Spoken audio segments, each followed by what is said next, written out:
যুক্তরাষ্ট্রের সবচেয়ে বড় শহর নিউ ইয়র্কের মেয়র পদে ডেমোক্রেটিক পার্টির প্রার্থী হিসেবে মনোনয়ন পাওয়ার পর আলোচনায় এসেছেন অ্যাসেম্বলিম্যান জোহরান মামদানি। সঙ্গে আলোচনার কেন্দ্রবিন্দুতে রয়েছেন তার স্ত্রী, সিরীয় বংশোদ্ভূত চিত্রশিল্পী ও অ্যানিমেটর রামা দুয়াজি। সম্প্রতি বিবিসি একটি প্রতিবেদন প্রকাশ করে, যার শিরোনাম ছিল রামা দুয়াজি কে এই নিউ ইয়র্ক মেয়র প্রার্থী জোহরান মামদানির স্ত্রী। প্রতিবেদনে বলা হয়, ২৭ বছর বয়সী রামা একজন শিল্পী, যার চিত্রকর্মে মধ্যপ্রাচ্যের রাজনৈতিক ও সামাজিক বাস্তবতা ফুটে ওঠে। নিউ ইয়র্কের স্কুল অব ভিজুয়াল আর্টস থেকে ইলাস্ট্রেশনে স্নাতকোত্তর করা রামা ইতোমধ্যে BBC, New York Times, Washington Post ও ভাইসের মতো আন্তর্জাতিক গণমাধ্যমে স্থান পেয়েছেন। ৩৩ বছর বয়সী জোহরান নিজেকে ডেমোক্রেটিক সোশ্যালিস্ট হিসেবে পরিচয় দেন।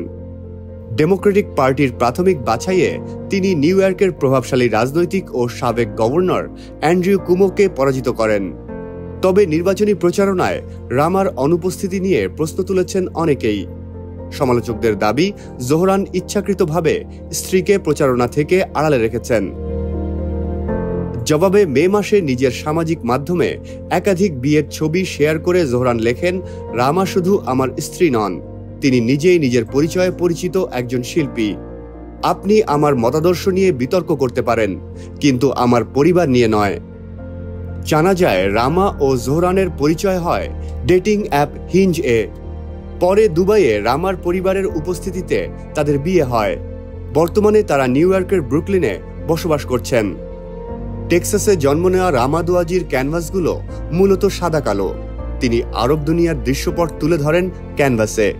তিনি ফিলিস্তিন সংকট, মার্কিন সাম্রাজ্যবাদ এবং ইসরায়েলি যুদ্ধাপরাধ নিয়ে সাহসী অবস্থান নিয়েছেন।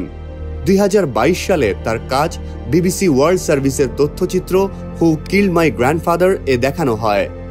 এ তথ্যচিত্রে ১৯৭৪ সালে এক ইয়েমেনি রাজনীতিকের হত্যার ঘটনার তদন্ত তুলে ধরা হয়।